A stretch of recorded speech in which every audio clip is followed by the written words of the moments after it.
Hello everyone, welcome back to my channel. তো তোমরা সবাই কেমন আছো? আই হোপ সবাই খুব ভালো আছো, আমিও ভালো আছি।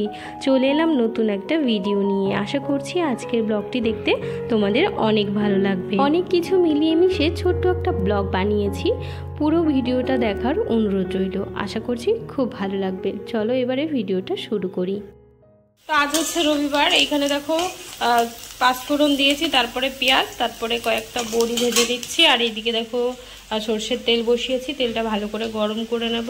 আর এদিকে আলু ভেজে নিয়েছি। আর এখানে দেব হচ্ছে জিরে, শুকনো লঙ্কা, পেঁয়াজ ফোড়ন। প্রথমে এইদিকে সবজি দিয়ে দিচ্ছি।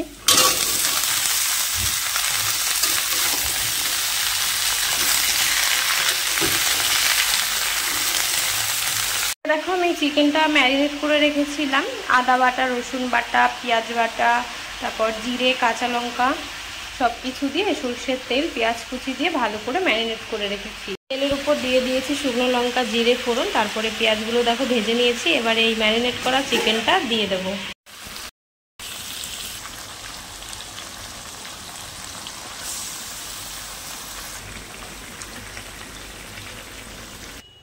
মাংসটা ভালো করে কষিয়ে অল্প জল দিয়ে হালকা ঝোল করে নিয়েছি। আর একদিকে করেছি পুঁইশাক চচ্চড়ি।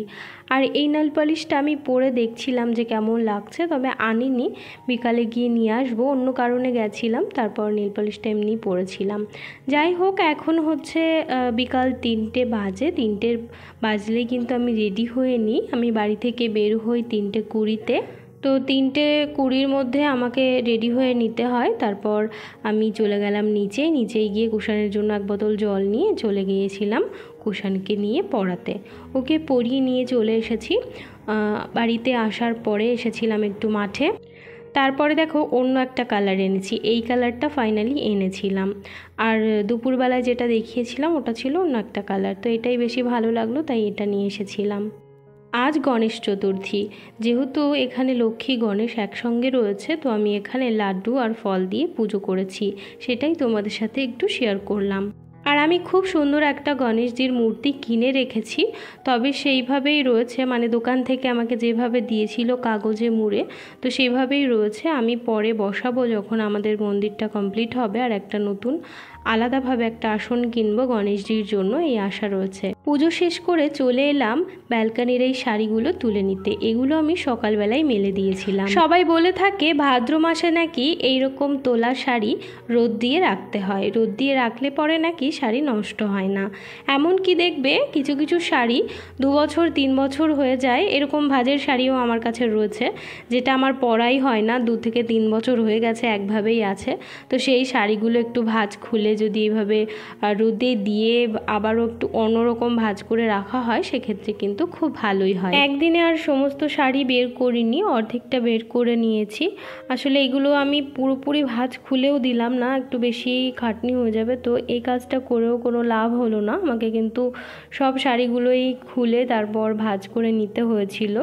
তবে সব কটা শাড়ি যদি একদম খুলে মেলে দিই, সেক্ষেত্রে কি হয়, জায়গা অনেকটাই বেশি লাগে, অতটাও জায়গা ছিল না। তবে এই জামদানি আর এখানে যে শাড়িগুলো এখন দেখতে পাচ্ছ, এই শাড়িগুলোর ভাঁজ আমি পুরোপুরি খুলিনি, অনেকটাই সময় লাগবে। তারপর আমার বিকালে আবার কুষাণের পড়া রয়েছে, পড়াতেও নিয়ে যেতে হবে। তবে ব্যালকানিতে এগুলো দিয়েছি, ছাদেও আমি অনেক শাড়ি মেলে দিয়েছি। চলো তোমাদের সাথে সেগুলোও শেয়ার করব। আর আমার শাড়ি কালেকশান অনেকেই দেখতে চেয়েছো, আমার সেইভাবে ভিডিওই দেওয়া হয় না। আমি চেষ্টা করব খুব তাড়াতাড়ি শাড়ি কালেকশান ভিডিও নিয়ে। আমারও ইচ্ছা হয় নিজে একটু রেডি হয়ে আমার শাড়িগুলো তোমাদের সাথে শেয়ার করি। তবে আমার সেই রকম ক্যামেরা ধরে দেওয়ার মতন কেউ থাকে না, তো আমি ক্যামেরা সেট করে তারপরেই ভিডিও বানাই। তো ক্যামেরা ধরে দেওয়ার মতন কাউকে পাই, তারপরেই তোমাদের সাথে আমি শেয়ার করব। শাড়ি, গয়না, যে কোনো কিছু শেয়ার করতে গেলে একজন ক্যামেরা ধরে দেওয়ার জন্য কেউ থাকলে খুব ভালো হয়। ব্যালকনির শাড়িগুলো তুলে তারপরেই চলে এসেছিলাম ঠাকুরের সামনের প্রসাদগুলো তুলে নিতে। ঠাকুরের সামনের থেকে প্রসাদগুলো তুলে তারপরে কুষাণকে দিলাম, নিজে খেলাম, বাবাকে দিলাম, আর মায়ের জন্য কিছুটা রেখে দিলাম। আচ্ছা, গণেশ চতুর্থীতে কে কে বাড়িতে পুজো করেছো অবশ্যই আমাকে কমেন্টে জানিও। যেগুলো ব্যালকনিতে মেলে দিয়েছিলাম সেই সমস্ত শাড়ি হচ্ছে এই যে। এবারে চলো ছাদে যাই। আমার কাছে কম বেশি অনেক শাড়ি আছে, তবে কাপড়ের নাম বা শাড়ির নাম এই সমস্ত কিছু না আমার একেবারেই জানা নেই। সিনথেটিকের শাড়িগুলো আমি উপরে মেলে দিয়েছি, মানে এই কাপড়ের নামও আমি ভালোভাবে জানি না। তোমাদের জানা থাকলে তোমরা একটু একটু করে আমাকে জানিও। তবে এই শাড়িগুলোই কিন্তু বেশি ফ্যান্সি শাড়িগুলোই বেশি ভালো লাগে। যেমন এই ইয়েলো কালারের শাড়িটা আমার খুব পছন্দের, এক কালারের, আর পাড়ে শুধু কাজ করা, দেখতেই পাচ্ছ। তবে এই শাড়িটার না এখনো কোনো ব্লাউজ কাটাইনি। এখানে অনেকগুলো শাড়ি আছে যেগুলো আমি একবারও পরিনি, আর এমন কিছু শাড়ি আছে যেগুলো আমি অনেকবার পরেছি। শাড়িগুলো তুলে তো নিয়ে চলে এসেছি, এবার এগুলো গোছাতে হবে। গোছাতে আমার অনেকটাই সময় লেগেছিল, যেটা তোমরা পরে ভিডিওতে দেখতে পাবে। এই ভিডিওটি এই পর্যন্তই।